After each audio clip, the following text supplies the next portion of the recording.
Hello and welcome to Inside Solent, our monthly look at the university's latest news, projects and events.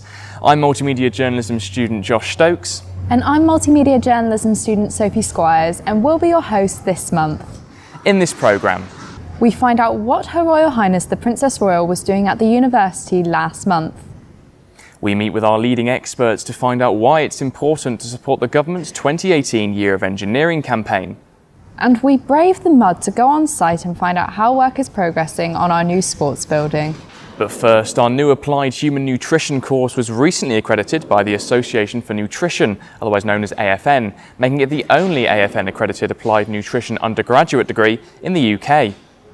And we have some more great news to share about one of our courses. That's right, some of our media production students are having their projects displayed during the run of the Shadow Factory at the Nuffield Theatre. The project's all linked to the historical Southampton Spitfire and will help launch the very first production at the Nuffield's new city centre location. From Spitfires to selfies, alumni and leading artist Kev Munday needs your help to transform the selfie phenomenon to serious art for a new exhibition at our Showcase Gallery. To enter the selfie send-in and see your face within the mural that Kev is currently creating at the gallery, send your selfie along with a fact about yourself to showcase@solent.ac.uk by the 16th of February this year. Now, last month, the university welcomed a royal visitor onto campus. Ashley Stout went along to find out more. Earlier this month, HRH The Princess Royal launched Solent's new £6 million home for officer cadet education and training and first certification courses. Her Royal Highness unveiled a plaque inside Solent's Warsash School of Maritime Science and Engineering's new St. Mary's campus, joined by dignitaries, cadets, and staff. The St. Mary's site provides cadets with a distinct and modern teaching environment, including brand new engineering workshops, a welding area, and electrical and control laboratories.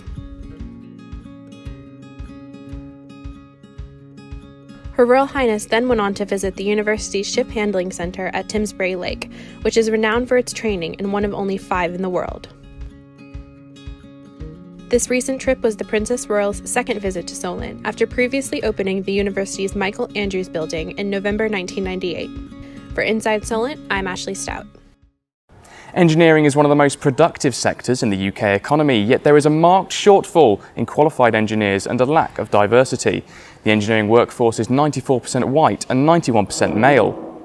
The university is backing the government's Year of Engineering campaign to encourage a wider pool of future engineers. Here's what our experts have to say. Engineering offers you an opportunity to see the world slightly differently. It's not just the greasy spanners in the lab bit, but there's a lot of fun stuff you get to do. Engineering is fundamental to most of the things that we do, and if we're looking for solutions to the big challenges that we face in the world, and if we want to make our lives better, all of them have engineering solutions. Given the way the modern world is changing, given the technology, the innovations that are coming in, we need more engineers, and we need engineers, as quickly as we can. We need to improve the perception of engineering such that it is more attractive to a broader range of people. The best way to solve problems is to get a lot of people thinking about them, or people with different ideas and different backgrounds to think about them. To do that, you need people who aren't exactly the same. If you want stability, if you want a career, if you want to have something where you can innovate, be creative and try different things, engineering actually offers you that. Everything we deal with on a daily basis has been designed or perfected by engineers. Any student or graduate even thinking about engineering, please do it, because actually the opportunity to make a difference in the world through engineering is extraordinary. Another area benefiting from the UK's engineering talent is our new sports building. We went on site to get the latest updates on our newest facility, due for completion in 2019. We started on site on the 7th of August 2017, and the progress on site has gone very well. At current time, we are doing the groundwork. The next big construction milestone on site is the construction of the steel frame, which is going to sit 6 stories above where I am at the moment. That construction will take approximately 8 weeks. So what we do is we get the steel frame up as soon as we possibly can. We then weather it, and what it does, it releases then everything inside for all our internal finishes. What happens in construction, you see a lot of work going on initially in the ground, and it seems to be taking an awful lot of time. Then all of a sudden we're out of the ground, we go up with our steel structure. It goes up very, very quickly, and then following on from that you think nothing's happening, and what's happening actually, we're all inside beavering away, doing all the finishes and getting everything exactly how the client wants it. When the building is completed, it will comprise of a 6-storey building, which is similar to the height of the Spark building behind us. It will have 2 sports halls, support space, 2 fitness studios, a health and wellbeing gym, strength and conditioning and high performance gym. There'll be a central atrium that runs right the way through the main reception area up to the 6th floor, and also it'll have undercroft parking, which is in the lower level behind us, for approximately 80 cars. We now go over to Vice-Chancellor Professor Graham Baldwin to get the latest sector updates and university news. How has the start of 2018 been for the university sector? Really interesting year. Time is moving very quickly, as it always does. I think the big news in January was the cabinet reshuffle. We saw changes at the Department for Education. So we've got a new Education Secretary, Damien Hines, taking over from Justine Greening. We've got a new Universities Minister, probably of most importance to us, Sam Gmar, taking over from Joe Johnson. So we're looking forward to hearing more about their approach and how that will impact on universities in the future. We've obviously got the much-trailed education funding review coming up. We'll be interested to hear much more about that. And of course, soon we'll have the new Office for Students and the new regulatory framework in full operation. So what's coming up here at Solent? Well, an interesting campaign for February is the Love Solent campaign, where we're asking people, particularly staff and students, to load up onto social media their favourite memories of their time at Solent University. So it's really just about how do you feel, what are you proud about, what do you love about the university. Share that with us and we can then share it with others. We've got the National Student Survey has just been launched. Really important survey, a national survey where all final year students are invited to complete it. It will help us to understand what students think about their time at the university. It will help us to make improvements for the future. It's really important, and all I would ask is that all of those who are eligible to complete it to do so. And now for some of the exciting events planned for February. February is known as the month of love, and on the 1st we kick off the university's Love Solent campaign, where we've planned a month of giveaways and events to help spread the love.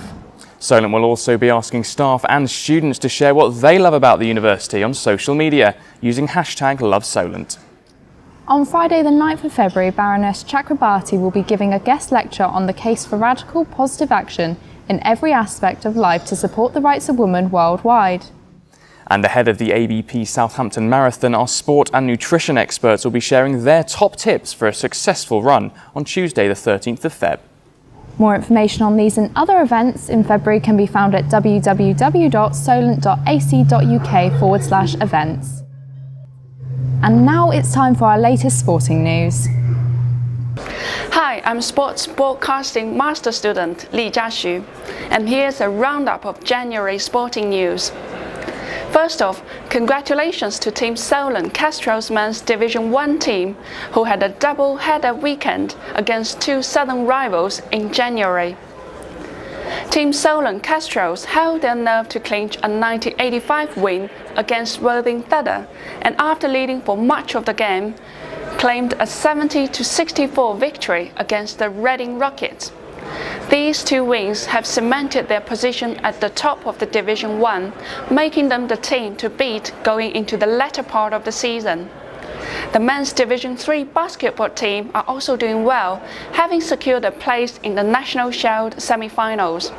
They will play Birmingham Met at the end of February. And women's table tennis retained their second place position in the Western 1A after beating Exeter on the 24th of January. And lastly, good luck to cross-country runner Mohammed and our boxing team, who were both competing in the Bucks Nationals this February. That's all for this month. For Inside Solent, I'm Li Jiaxu. And finally, we recently caught up with our fashion students as they hand-sewed pants in support of the Beatrice Project. The project helps girls in Zimbabwe, where poverty and lack of sanitary protection means that many girls are prevented from attending school whilst on their period. The project provides the girls with sanitary towels, and our students have donated handmade pairs of pants to use alongside the towels. Sim Hutchinson from the Beatrice Project. comes in and she does a little talk to them all, and they're just moved because they see it's the simplicity of the project really, in that it's not a huge big charitable organisation, but very simply Sue takes all this out with her in August out to Africa and gives it directly to the girls. I joined this project basically because you kind of can relate to what these girls went through, what you don't relate exactly because these girls are in such poverty, but you feel for them because you just wonder what would happen if it was you. And it's just trying to put ourselves in those positions and try to help the best we can basically. Well, that's all we have for you this month. Goodbye and thank you for watching.